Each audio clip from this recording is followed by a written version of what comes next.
Lunch মেনুতে ছিল রুই মাছের ঝাল। ঘরে যদি কোনো উপকরণ না থাকে, সিম্পল পদ্ধতিতে এটি আপনারা রান্না করতে পারেন। এটি করার জন্য আপনাদের রুই মাছ যেমন 2-3টে যা থাকবে তাই, আর সর্ষের তেল দেবেন। তার মধ্যে সর্ষের তেল দেওয়ার পর গোটা দারচিনি, এলাচ, লবঙ্গ, তেজপাতা, শুকনো লঙ্কা ফোড়ন দিয়ে তার মধ্যে পেঁয়াজ কুচি দিয়ে দেবেন। পেঁয়াজ কুচি দেওয়ার পর টমেটো দেবেন, কাঁচা লঙ্কা দেবেন, টমেটো দেবেন, নুন, হলুদ, লঙ্কার গুঁড়ো দেবেন, দিয়ে ভালো করে নাড়াচাড়া করবেন।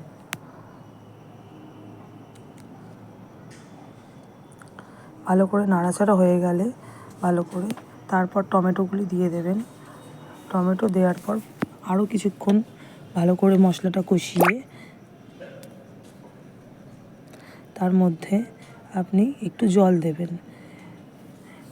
জল দিয়ে ভালো করে কষিয়ে ভালো করে তেল বেরিয়ে আসার পর ওর মধ্যে আপনি তখন ধনেপাতাটা অ্যাড করবেন।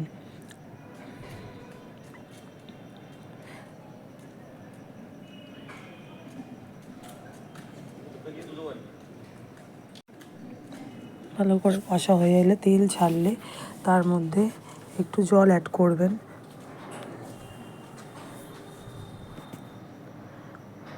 জল দেওয়ার পর জলটা যেই ফুটে আসবে তার মধ্যে মাছগুলি দিয়ে দেবেন। তারপর উপর দিয়ে ধনেপাতা ছড়িয়ে নামিয়ে নেবেন। সিম্পল পদ্ধতিতে আমি করেছি, আপনারা একবার করে দেখবেন, খুব ভালো খেতে হয়। ঘরে আদা রসুন না থাকলে এইভাবে করে খাবেন, খুব ভালো, রান্নাটি খুব টেস্ট ও ভালো হয়।